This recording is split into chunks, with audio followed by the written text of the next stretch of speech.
Woo! Could this be the best electric scooter on the market right now? If you're looking for speed, power, and insane range, stay tuned.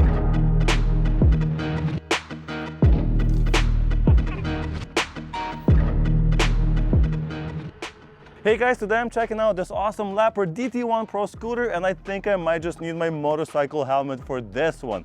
This is a dual 1000 watt motor, 41-mile-an-hour scooter with ABS, hydraulic disc brakes, and so much more. I'm very excited, so let's check it out. Ooh, looks good. Alrighty, so we got a user manual. Max load is 265 pounds. It weighs about 68 pounds, so it's not a light scooter by any means. How to set everything up. Looks easy enough. Let's do it. There are a few items here at the top. We have a toolkit. Oh wow, it actually has quite a few items in here. We got screwdrivers, we got some Allen wrenches, power cable, and the charger. We only get one charger, but this bike will accept two. This is 58.8 volt at 2 amps. So it would probably take about 9 hours to fully charge this. If you get two of these, it will take half as much time. Yeah, it's definitely not light. We've got a nifty little stand right here. Holds the bike perfectly. Carbon-like fender. I don't think it's actual carbon, but it does look nice. Very chunky tires. Of course, we have to attach the handlebars.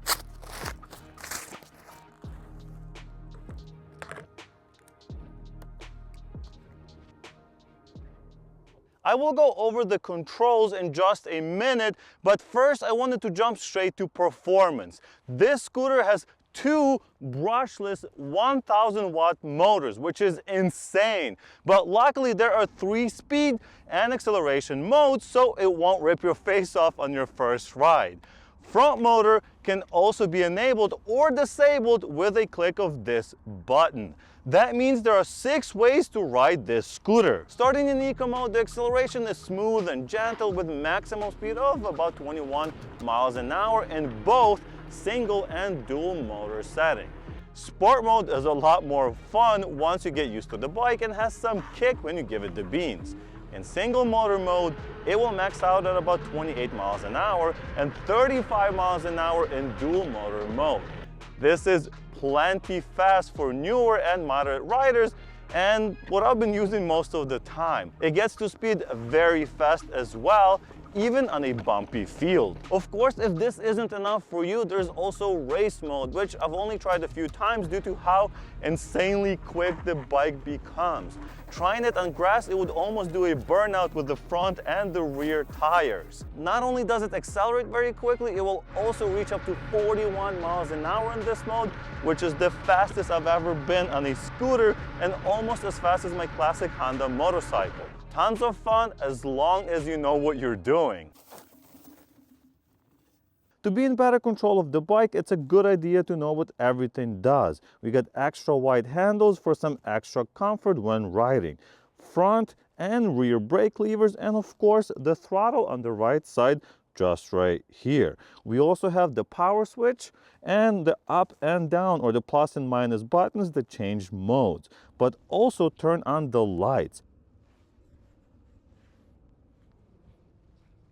On the left side, we have the horn, turn signal switch, left and right, of course, and dual motor modes. So if you press this button, when it goes red, that's dual motor mode, so both motors are engaged. You can enable or disable the front motor even while riding. So if I turn that off, the front motor is now disengaged. Once the bike is turned on and activated with the NFC fob, the LCD display is super useful to see your speed and mode at a glance. But it also shows battery charge status right here and the voltage here at the top. It has also built-in trip computer, so if you press the power button again, it will go to your trip computer or the odometer. It also has a few indicator lights for the headlight, brake warning indicator, cruise control, walk mode, and check engine light that will light up if something went wrong. Holding the up and down buttons at the same time will give you access to a hidden menu where you can change the settings on the bike as you see on the screen. Something that might be worth changing is soft and hard start strength, electronic ABS force, and allowing the bike to start from nothing. Right now it's set to push off before you can apply throttle. There are also some built-in safety features like the smooth takeoff, but as this bike is very quick, the brakes is what really stands out to me.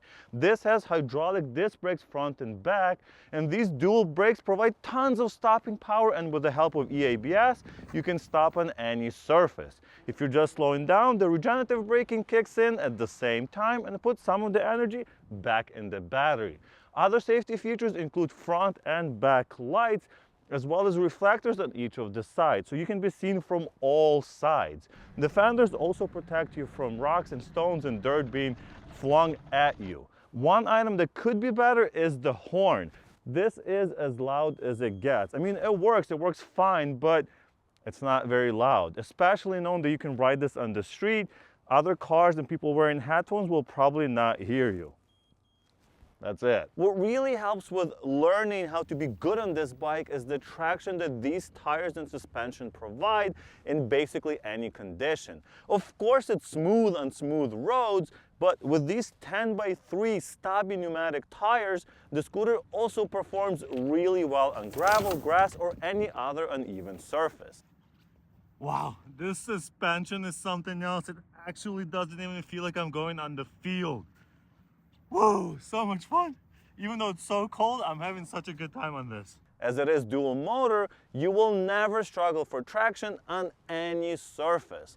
The dual swing arm suspension makes it a comfortable experience as well and absorbs bumps or even large holes much better than I would expect from a vehicle this size. It helps that the deck is over 9 inches wide and has an anti-slip texture, so you can comfortably stand on it and have a good riding posture. Definitely helps with long rides. The handlebars felt a little high for me, at least at first, so I've rearranged them slightly so my finger throttle is right under my thumb and my hand rests a little bit easier on the handlebars. So I definitely recommend adjusting it for your own liking to be the most comfortable riding this scooter. What makes it comfortable and fun to ride is also what makes it a little harder to handle when not riding. This isn't a small scooter you can throw over your shoulder and carry around.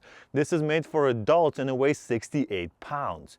If I had to guess, most of the weight is in the battery and the motors, as the frame is made from forged aluminum and should be very light. Luckily, you can fold it very easily and hook it in place and then use the stem as a handle. Let's see how well it fits in a car. It's a little long at 54 inches, but it should fit fairly nice in my large SUV. With the folded seats, it will even fit in my BMW i3. No problem at all here. Unfolding it takes seconds, which is nice if you are in a hurry and would use it for commuting, which is definitely something this can do. Just have to make sure you don't exceed its weight limit of 265 pounds. Wow. Of course, if you're close to that weight limit, the range, top speed, and battery life will be affected. I'm around 180 pounds with this heavy coat on, and I couldn't really reach the top speed, but I came pretty close on a not so perfect road, which is impressive. The battery in the scooter is huge though. This has a 52 volt, 18.2 amp hour battery, which is almost 950 watt hours, allowing for up to 47 miles of range at lower speed, using only a single motor, of course. Less if you are going fast or riding on rough terrain.